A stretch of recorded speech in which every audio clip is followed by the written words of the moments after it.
Hi friends, this is your pal Scott Garibay, and today we are going to talk specifically about Dungeons and Dragons and Daggerheart. And we're going to talk today about an aspect of Daggerheart that I was sensing, but I heard it from another review, which very much empowered me to say it here. So one of my commenters actually said, "Hey, I was pretty negative on Daggerheart. I was very negative on Daggerheart's. Yeah, okay. Let me tell you exactly what we're talking about today. Insight check. He has his own channel. I think his channel is much bigger than mine. But he did a review on Daggerheart, and he said everyone at the table has to be bought in. Today we're going to talk about that. Okay. So one, let's go on a journey here. Okay. So first of all, I want to explain where I'm at with Daggerheart right now, because this is a journey. We're at an extremely important, critical moment in the history of Dungeons and Dragons. Dungeons and Dragons is an absolute reaper in the tabletop role-playing game space. It is the blue, like, if you watched, it's blue. It's the Velociraptor blue. Velociraptors are insanely dangerous predators, right? Sorry, shouldn't say insane. Are incredibly dangerous predators. They are, and then blue is the next level predator, right? Like Dungeons and Dragons absolutely reaps in the tabletop role-playing space. People have been looking for a D&D killer forever, and it never arrives, right? And right now, we're in it. Like, Critical Role is outrageously successful as a live action play. As nothing else, but as a live action play, they are outrageous, and specifically only for Critical Role Exandria. Nothing else they have ever done has ever succeeded at any level, right? But Critical Role Exandria is the most powerful, memorable Dungeons and Dragons narrative ever created, bar none. Okay, and so they brought that energy and that success to Daggerheart, and they included Vox Machina, and of course Orion Akaba.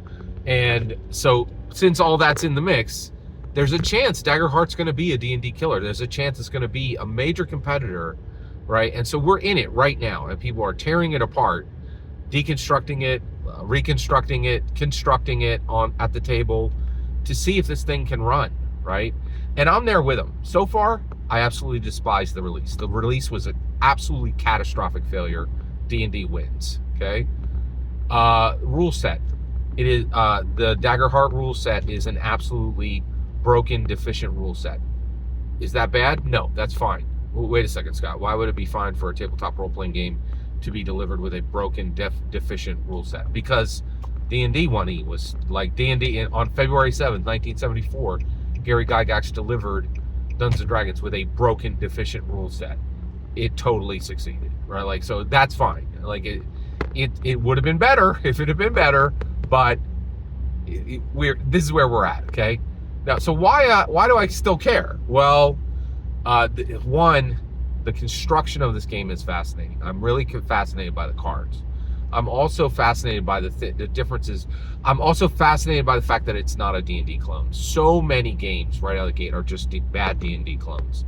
We don't know if it's a D&D killer, but we do know this is not a D&D clone. They took real risks here, and they broke away from D&D in some very interesting ways, okay? So John Harper, I think he's responsible for that. I think everything good in Daggerheart, John Harper put it there. And everything bad in Daggerheart, Spencer Stark put it there. That's my take. All right. But I am fascinated. Because I'm about to tear this thing up, right? Okay. So, but I do want to be very honest and transparent with you. I'm fascinated by Daggerheart. It's all I'm thinking about right now. It's all I'm reading right now. So I didn't want to just like tear it apart and be like, oh, I hate this. I am fascinated by Daggerheart. It's my all in all right now. Like, I am all in on this thing. All right. Okay. Let's go. Insight check said something that I was feeling as I read it. Okay. Everybody at the table has to at the table has to be on board. Okay. Now, that's an easy statement, but let's break that down, because it's very, very important to understand that. Okay. So let's understand it, okay? What does that mean? Well, here we go. Here's the problem. It's John Harper all over again. It's John Harper all over again. Blades in the Dark. I love Blades in the Dark, right?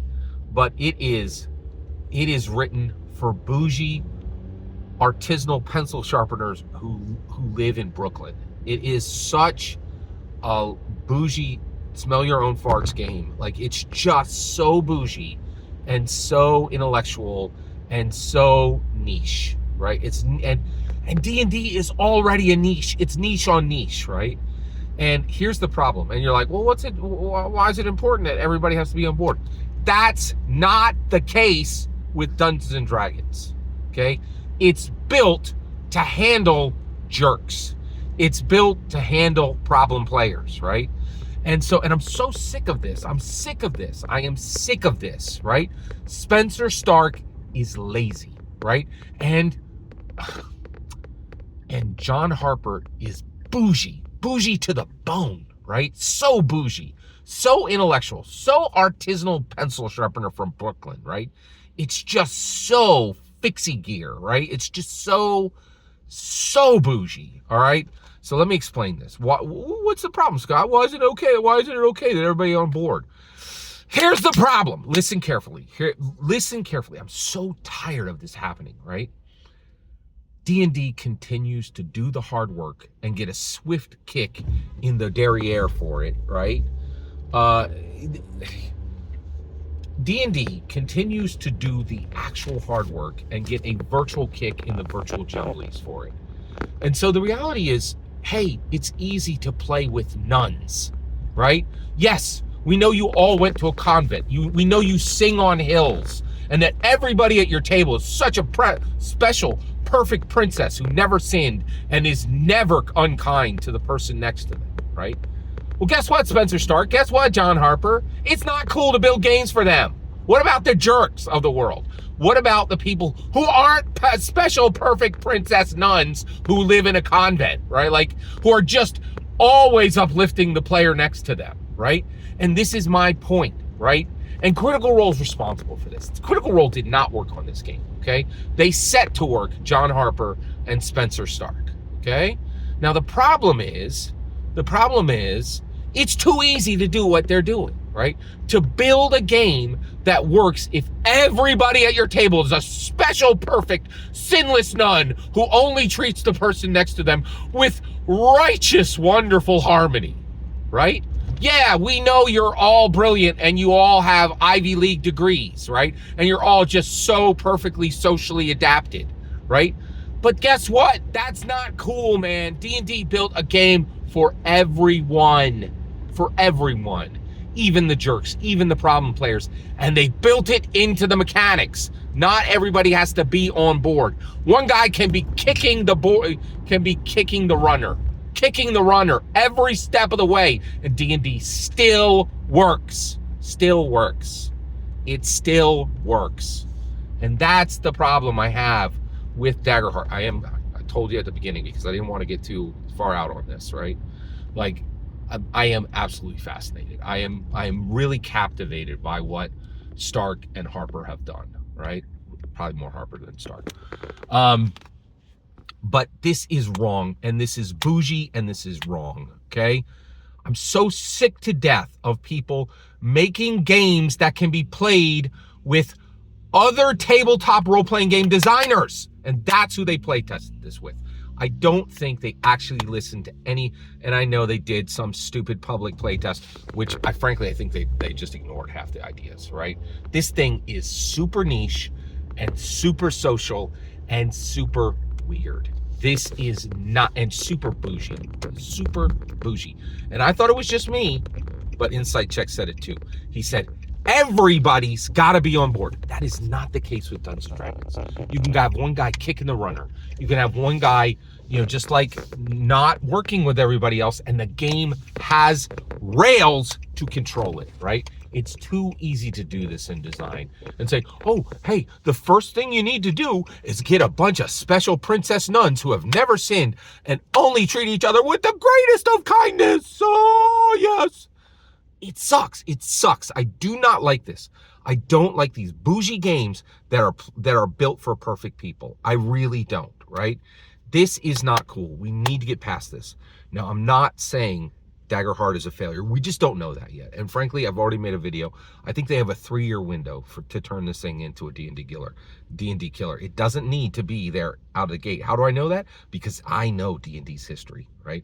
And D&D was a hot boiling mess when it came out of the oven, right? And it stung people when they tried to eat it.